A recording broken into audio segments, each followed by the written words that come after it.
Juge, livre 9.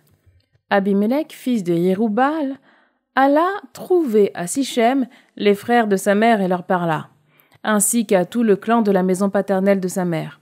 Il leur dit : Faites entendre ceci à tous les notables de Sichem. Que vaut-il mieux pour vous ? Avoir pour maître les 70 fils de Yérub-Baal ou avoir pour maître un seul homme ? Souvenez-vous que moi, je suis de vos os et de votre chair. Les frères de sa mère firent entendre ces paroles à tous les notables de Sichem. Leur cœur pencha pour Abimélec, car ils se disaient « C'est notre frère ».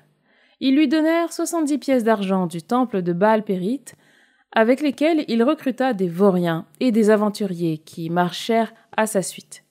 Puis il entra dans la maison de son père, à Ophra, et il tua ses 70 frères, les fils de Yérub-Baal, sur une même pierre. Seul survécut Yotam, le plus jeune, qui s'était caché.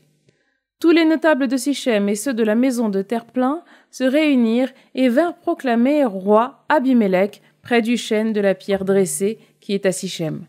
On l'annonça à Yotam. Celui-ci vint se poster sur le sommet du mont Garizim et il cria de toutes ses forces : « Écoutez-moi, notables de Sichem, et Dieu vous écoutera !»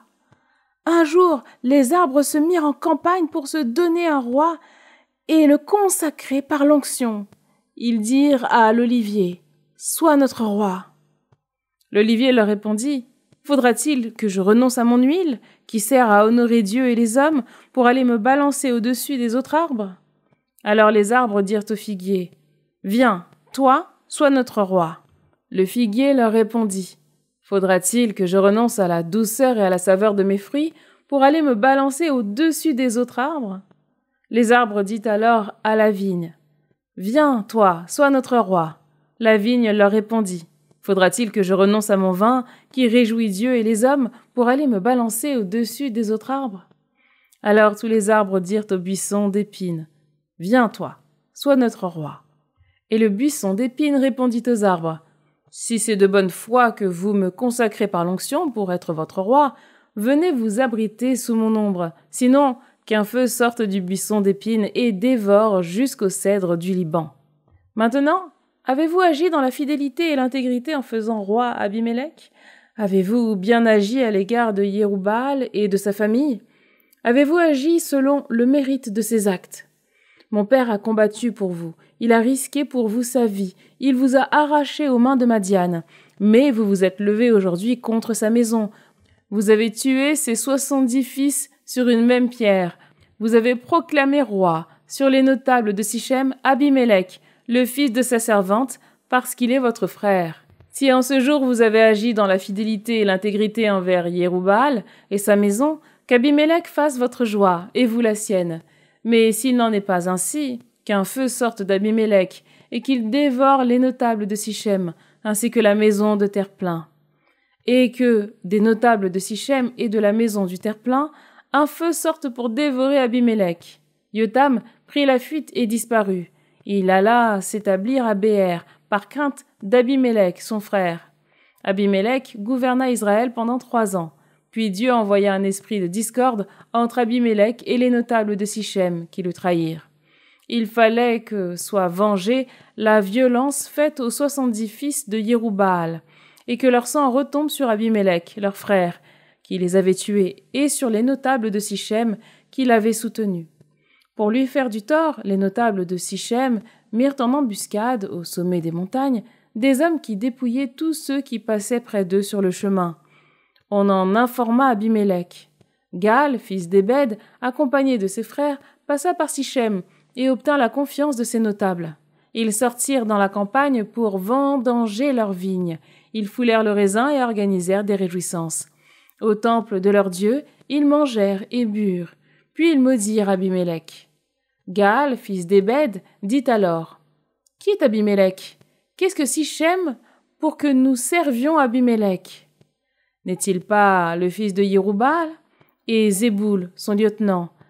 Servez les hommes de Hamor, père de Sichem. Pourquoi nous autres servirions-nous celui-là ? Si seulement j'avais en main ce peuple, j'écarterais Abimélec. Je lui dirais : renforce ton armée et viens combattre. » Zéboul, gouverneur de la ville, apprit ce que disait Gaal, fils d'Ébed. Il se mit en colère. Il envoya secrètement des messagers à Abimélec pour lui dire « Gaal, fils d'Ébed, est arrivé à Sichem avec ses frères, et ils excitent la ville contre toi. Maintenant donc, lève-toi de nuit avec ta troupe, et mets-toi en embuscade dans la campagne. Puis le matin, au lever du soleil, tu partiras et tu lanceras un assaut contre la ville. Quand Gaal et la troupe qui le suit sortiront à ta rencontre, tu verras ce que tu pourras leur faire. » Abimélec partit de nuit avec sa troupe. Ils s'embusquèrent près de Sichem, en se divisant en 4 groupes. Comme Gaal, fils d'Ébed, sortait et se trouvait à l'entrée de la porte de la ville, Abimélec et la troupe qui l'accompagnait surgirent de l'embuscade.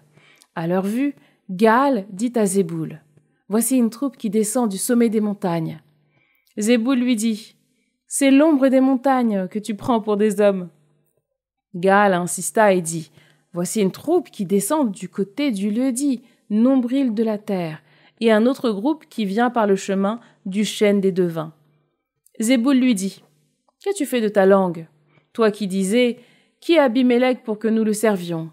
N'est-ce pas la troupe que tu méprisais? Sors donc maintenant et attaque-le. » Gaal sortit à la tête des notables de Sichem et il combattit contre Abimélec.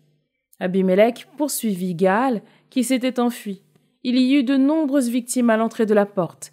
Abimélec résida alors à Arouma et Zéboul expulsa Gaal et ses frères pour les empêcher de résider à Sichem. Le lendemain, les gens sortirent dans la campagne.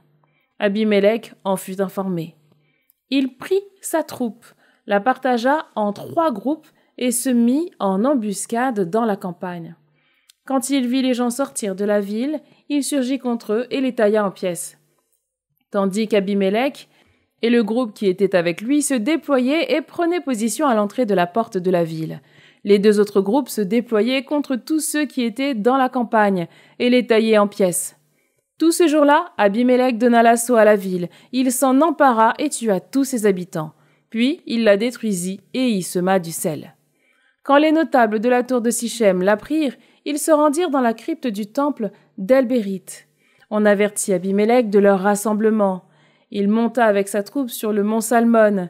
Il prit une hache à double tranchant, coupa une branche d'arbre, la prit et la mit sur son épaule.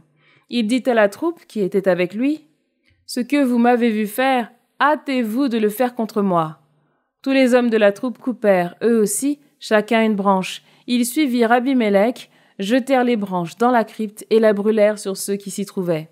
Ainsi périrent tous les habitants de la tour de Sichem, environ 1000 hommes et femmes. Abimélec se rendit alors à Thébès. Il assiégea la ville et s'en empara. Il y avait au milieu de la ville une tour fortifiée. Tous les hommes, les femmes et tous les notables de la ville s'y étaient réfugiés. Après avoir fermé la porte derrière eux, ils étaient montés sur la terrasse de la tour. Abimélec arriva jusqu'à la tour, l'attaqua et s'approcha de l'entrée de la tour pour y mettre le feu. Mais une femme lança une meule sur sa tête et lui fracassa le crâne. Abimélec appela aussitôt son écuyer et lui dit « Tire ton épée, donne-moi la mort, de peur que l'on ne dise de moi, c'est une femme qui l'a tué. » Alors son écuyer le transperça de son épée, et il mourut. Quand les hommes d'Israël virent qu'Abimélec était mort, ils s'en allèrent chacun chez soi. Ainsi, Dieu fit retomber sur Abimélec le mal qu'il avait fait à son père en tuant ses 70 frères. Et tout le mal commis par les hommes de Sichem, Dieu le fit retomber sur leur tête. C'est ainsi que s'accomplit la malédiction de Yotam, fils de Yérub-Baal.